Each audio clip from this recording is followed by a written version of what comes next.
Chapter 2 of Charlotte's Web. And the name of the chapter is Wilbur.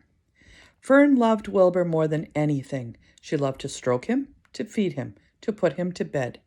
Every morning, as soon as she got up, she warmed his milk, tied his bib on, and held the bottle for him. Every afternoon, when the school bus stopped in front of her house, she jumped out and ran to the kitchen to fix another bottle for him. She fed him again at supper time and again just before going to bed. Mrs. Arable gave him a feeding around noontime each day while Fern was away at school.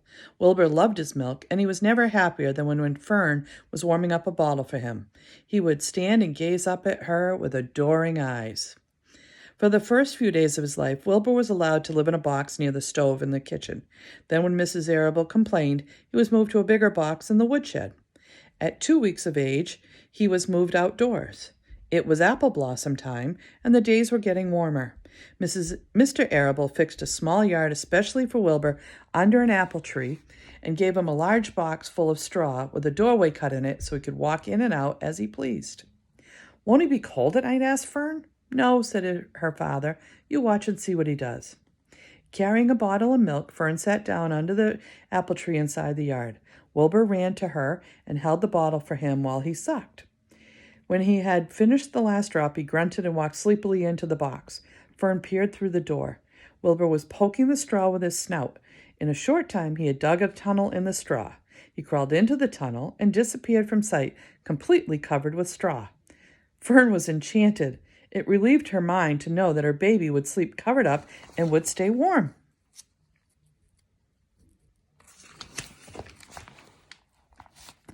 Every morning after breakfast, Wilbur walked out to the road with Fern and waited with her until the bus came.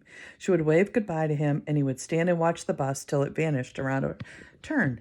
While Fern was in school, Wilbur was shut up inside his yard, but as soon as she got home in the afternoon, she would take him out and would follow her around the place.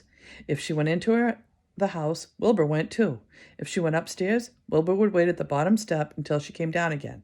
If she took her doll for a walk in the doll carriage, Wilbur followed along. Sometimes on these journeys, Wilbur would get tired, and Fern would pick him up and put him in the carriage alongside the doll. He liked this, and if he was very tired, he would close his eyes and go to sleep under the doll's blanket. He looked so cute with his eyes were closed because his lashes were so long. The doll would close her eyes too, and Fern would wheel the carriage very slowly and smoothly so as not to wake her infants. One warm afternoon, Fern and Avery put on bathing suits, went down to the brook for a swim.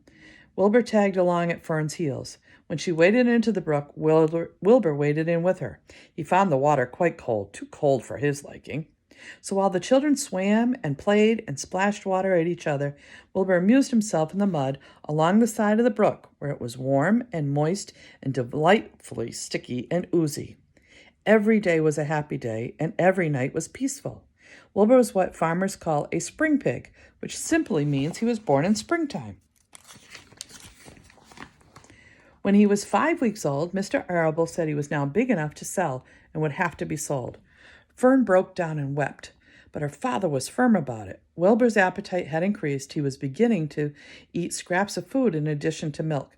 Mr. Arable was not willing to provide for him any longer. He had already sold Wilbur's 10 brothers and sisters. "He's got to go, Fern," he said.